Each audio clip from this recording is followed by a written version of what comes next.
Adrian Wolfe was the kind of man people whispered about when he entered a room. At 46, he had the poise of someone who had won too many battles in boardrooms and courts alike. His empire stretched from luxury resorts in the Maldives to glass-walled office towers in New York. He could have anything, anytime, yet his sharp gray eyes always seemed to search for something beyond the glitter of wealth. For years, Adrian told himself that loyalty mattered more than money. But after a scandal where a trusted manager embezzled millions, he began to question everyone around him. Did they admire him, or only his wealth? Did the people he paid so generously care for him as a man or as a bank? One autumn morning, while staring out of his penthouse office at the city below, Adrian decided to run a test. Not with lawyers, contracts, or auditors. This time, it would be a human test. The idea of the test. "Give them my card," he murmured, tapping the sleek black titanium credit card on his desk. It had no limit, no restriction, one of those cards reserved for the ultra-wealthy. With it, someone could buy a mansion, a private jet, or a diamond necklace before lunch. He would hand the card to each member of his household staff, the people who lived closest to him day by day. His butler, his chef, his chauffeur, his personal assistant, and finally, the quiet maid who had worked for him the least time. Each would be told, "Buy one thing that matters to you." No rules, no price limit. Adrian wanted to see not what they bought, but what the purchase revealed about them. The reactions begin. That evening, in the vast marble kitchen of his estate, Adrian gathered the staff. The room was silent except for the hum of the chandelier above and the faint clink of glasses being set aside. He placed the card on the table. "Each of you will take this card tomorrow," he said calmly. "Buy one thing, anything you wish. No questions asked. I will not stop you, no matter the price. But understand this. What you choose will tell me everything I need to know." His staff exchanged glances. The butler, Mr. Grant, raised an eyebrow but nodded.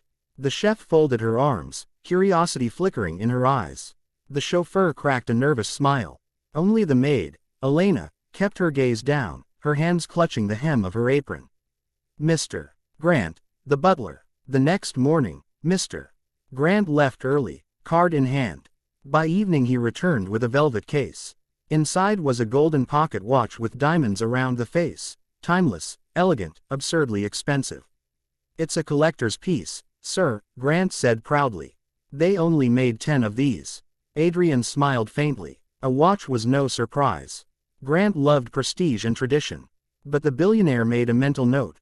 Luxury for himself, nothing more. The chef, Amira, the chef, took the card the following day. When she returned, she carried several glossy bags filled with knives, pots, and rare spices imported from across the world. "These are for my craft," she explained. "Better tools make better meals for you, sir. And for me." Adrian's lips curved slightly. At least she tied her purchase to work, though he wondered if she truly needed truffle oil worth thousands. The chauffeur, Daniel, the chauffeur, was gone the next day. When he came back, he jingled car keys with a grin. "A vintage Mustang, sir. Restored, pristine condition. My dream car since I was a boy." Adrian studied the excitement in his driver's eyes.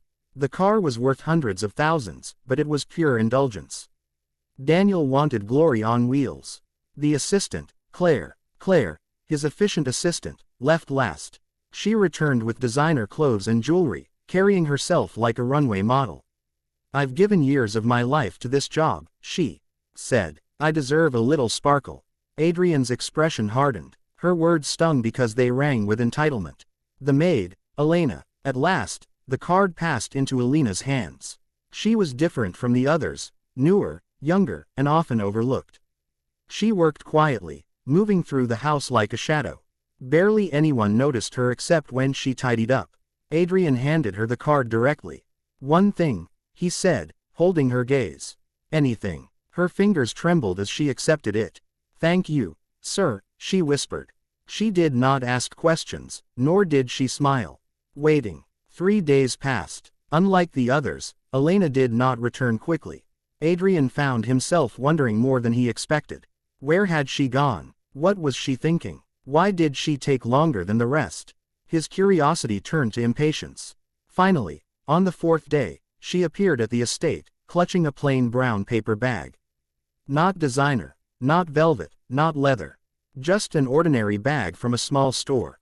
Adrian frowned. The entire staff gathered again. He wanted to see her reveal. The reveal. Elena placed the bag on the table. Slowly, she drew out its contents. Not jewels, not gadgets, not fine clothes. Instead, she set down a bundle of school notebooks, a box of pencils and crayons, a pair of children's shoes, small and worn at the toes, and a packet of medicine. The staff looked confused. Adrian's chest tightened. Elena's voice trembled as she explained, "My little brother is sick, sir. He needs this medicine, but I could never afford it. He also hasn't been able to go to school because we couldn't buy supplies. So I bought what he needs most." Her words hung in the air like a soft but heavy weight. The others shifted uncomfortably, their luxury purchases seeming gaudy in comparison. Adrian swallowed hard. He had expected indulgence. He had expected greed. He had not expected this. A maid with nothing in the world but her wages had been given the key to unlimited wealth, and she chose pencils, shoes, and medicine. The heartbreak. For the first time in years, Adrian felt his heart ache. He thought of his own childhood, of the days when his family had struggled before fortune found him. He remembered hunger. He remembered longing. And he realized that Elena's choice revealed more loyalty, more humanity, than all the others combined. The billionaire who once believed no one could care for him beyond his money now sat silent, his throat tight. His test had worked, but the answer was not what he expected. Elena bowed her head. "I know it wasn't the kind of thing you wanted, sir. But it's what mattered most." Adrian's eyes burned, though he did not let the tears fall. In that moment, the test was over. And his heart was no longer the same. The room was so quiet that even the ticking of the clock on the far wall seemed loud. Elena's small pile of purchases sat on the polished table like a challenge. Notebooks, crayons, shoes, medicine, humble, ordinary things. Yet they carried more weight than all the glittering items bought before. Adrian Wolf's gray eyes swept over the faces of his staff. Grant, the butler, avoided his gaze, as if the golden watch in his pocket had suddenly grown heavy. Amira shifted uncomfortably, her arms crossed. Daniel stared at the floor, embarrassed by his Mustang dream. Claire fiddled with the diamond bracelet on her wrist, her jaw tight with annoyance. And then there was Elena. She stood with her head slightly bowed, her fingers clasped in front of her apron, bracing for judgment. Adrian inhaled slowly. For years, he had thought loyalty could be measured in contracts, numbers, or profits. Now, in the face of a maid's sacrifice, those beliefs seemed fragile. "Sit down, all of you," he said at last, his voice calm but sharp enough to cut through the air. They obeyed. Questions and confessions. Adrian turned to Elena. "Why didn't you buy something for yourself? Clothes, perhaps, or something you've always dreamed of?" She looked up, her dark eyes steady but soft. "Sir, I don't dream for myself when my brother is coughing through the night. I can't wear a new dress while his shoes are torn. I can't eat well knowing he has no medicine. If I have a dream, it's for him to see him healthy, to see him study, to see him smile again." Her voice trembled, but her words rang with a clarity that pierced Adrian's chest. The others shifted again. Their purchases now seemed shallow, even to themselves. Grant cleared his throat, muttering something about sentimental value. Amira murmured that her tools were practical. Daniel muttered about childhood dreams. Claire, however, leaned back in her chair and said coldly, "She only bought those things because she knew it would make her look good in front of you." Elena's cheeks flushed. "That's not true," she whispered. "Enough," Adrian snapped. His tone was harsher than he intended, but his patience had thinned. He studied each of them, his mind racing.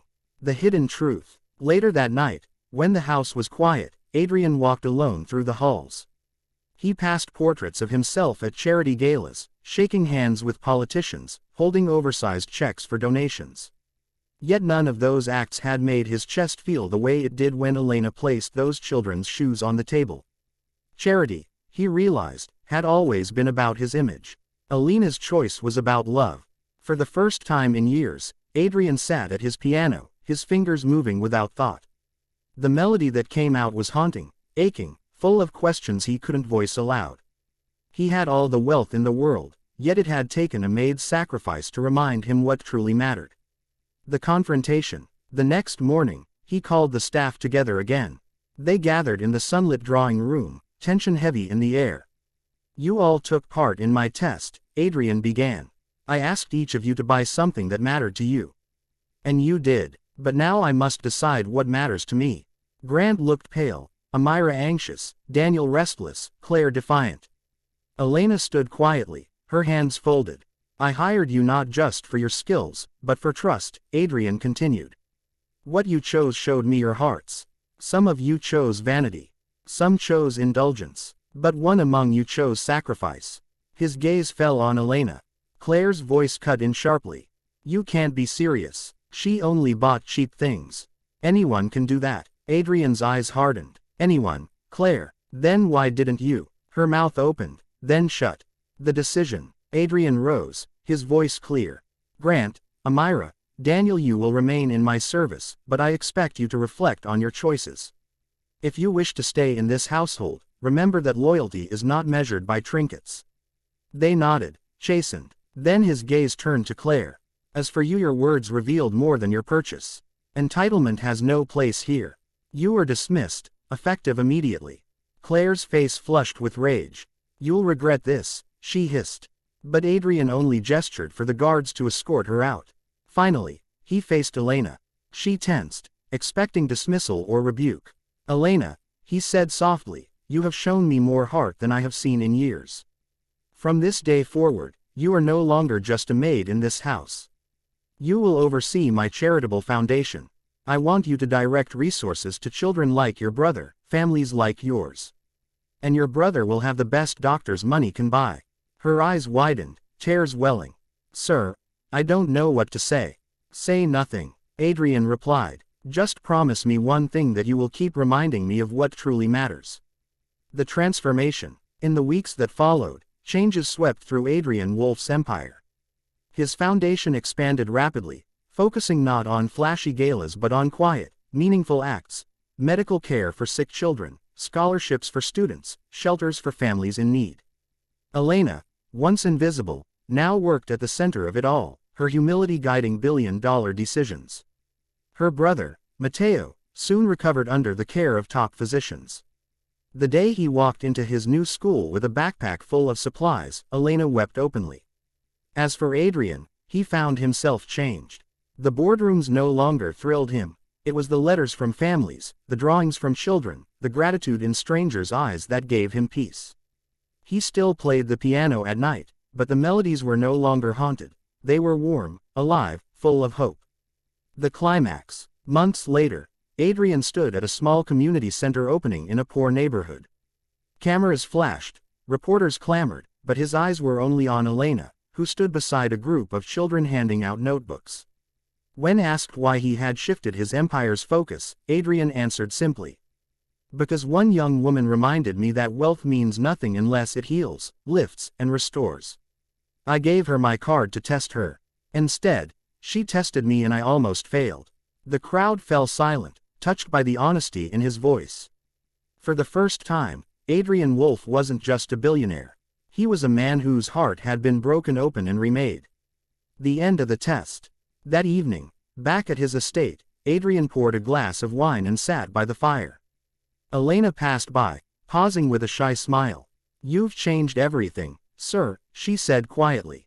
Adrian shook his head. "No, Elena, you changed me." And for the first time in decades, the billionaire who once trusted no one allowed himself to feel something greater than suspicion or pride. He felt peace. The test was over. The lesson would last forever.